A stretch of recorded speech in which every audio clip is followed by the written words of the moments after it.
How are you all doing, guys? This is Kids from Greenwoods Gaming here, and welcome to this We're Gonna Win the League FIFA 13 career mode. So here we are at the start of the Premier League season, and the media are predicting consolidation for us this season, a mid-table finish, but obviously we want to aim higher than that, which is certainly going to be harder, but I'll tell you what, nothing could have been harder than our first game of the Premier League season, hosting the European champions Chelsea at home. It was never going to be an easy game, I could guarantee you that right now, but it was the start of the Premier League season, maybe a start of things new for Wigan Athletic. Maybe we could put in a good performance, but it wasn't easy, as I've said. Chelsea were pressing on the goal very early on. A good strike from Juan Mata there.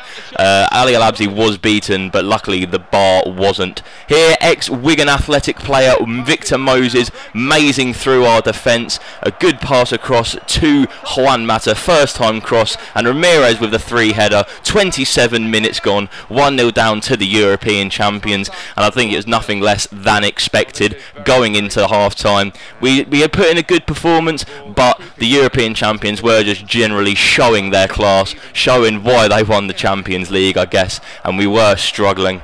Here we are, 54 minutes into the game, a good save from Al-Habzi, but the defenders weren't quick to deal with it, and Danny Sturridge with a rather spectacular sort of flick into the bottom corner, and we were 2-0 down.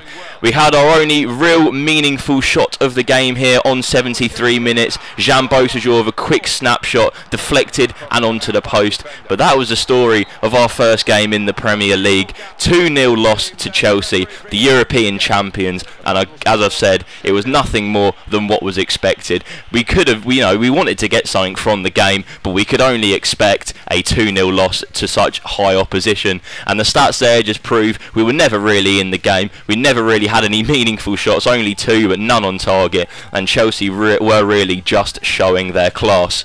So we move into our second game of the Premier League season here against this team that I believe are similar to us in Stoke City, a similar rating, similar sort of aims for the season, a bit of consolidation, but obviously we are going to be aiming a lot higher. We should have gone 1-0 up early on here. Jordi Gomez coming into the team as a replacement, and also we have Rakesh Bingham here on the wing who plays in a good ball. But here Franco De Santo turning on his right foot, a great shot into the bottom corner, 15 minutes gone, a different story to the first game, 1-0 up, a good goal from Franco De Santo there. Stoke were pressing, trying to get themselves back in the game, and Kenwyne Jones really should have got them back into the game there. It was a good shot from him, but it was never going on target. So 1-0 into half-time, that goal from Franco De Santo separating the sides, and I must say the lead was definitely deserved because we had played the better football and we had had the better shots on goal. So we go into the second half, and a rather unusual thing, Stoke haven't thrown the ball into the box there, but what they have done is played some very good passing football. Ivan Ramis beaten to the head by Peter Crouch, 65 minutes gone, the game was drawn at 1-0. De Santo goes through here, a good pass to McCarthy, and a penalty for Wigan Athletic. A great chance to get us back into the game, a good chance for Peter Troszowski to get his first goal in Premier League football, but it's straight down the middle and saved by Asmir Begovic. We really should have won the game there, we really should have got all 3 points from that, but I thought here all 3 points would have been taken away from us, but Ali Al-Abzi, an excellent save near the death of the game there. We were trying to push for a final goal. Jordi Gomez with an excellent shot off the post, off the back of the keeper. He couldn't convert the follow-up either. He was so embarrassed he fell over the keeper as well.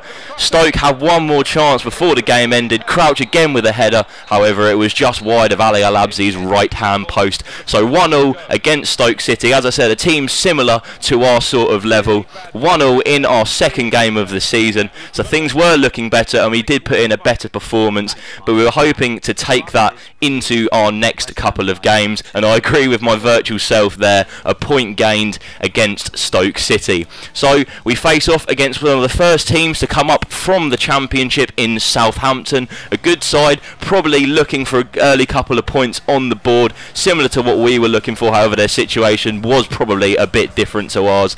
I was hoping for a bit more, a bit of a better team performance from this game, but the defence was just at sixes and sevens here as Steve de Ridder goes through very early on in the game, and 8 minutes gone, de Ridder with the easiest finish he'll probably ever have, 1-0 down to Southampton at St Mary's. We were looking for an instant reply in this game. Aruna Kone, good little bit of skill on the box there, cut inside.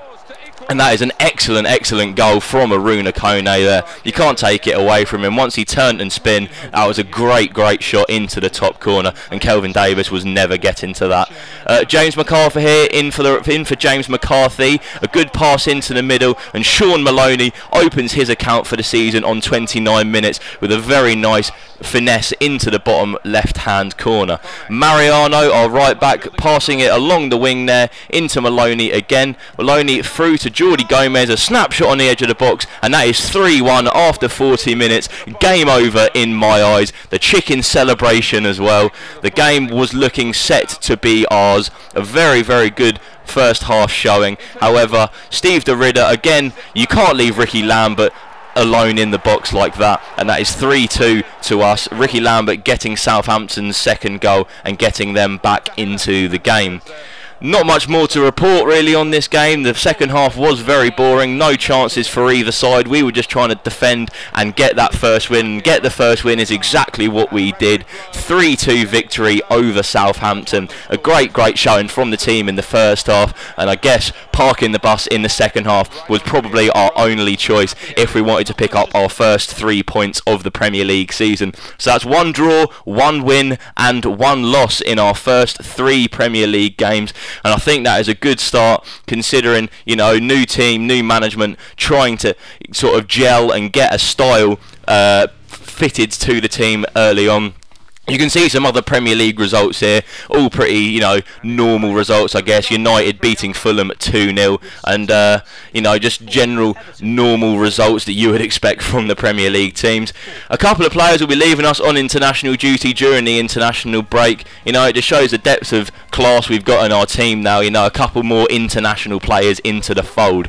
So we come into our final game here against Blackpool in the Capital One Cup, a team that could well have been a Premier League side. However, they lost out that playoff final to West Ham, but we were just trying to show our Premier League class here. We were resting a couple of first teamers, trying to use a bit of squad rotation, and Rakesh Bingham running down the right hand side here. A lovely bit of dribbling and cutting in on the inside there. A pass to Maloney, a good save, however a free header for Sean Maloney. 12 minutes in, a front flip celebration, 1-0 to Wigan Athletic. Matty Phillips here, a very good player going through for Blackpool, but Ali Alabzi equal to the shot there.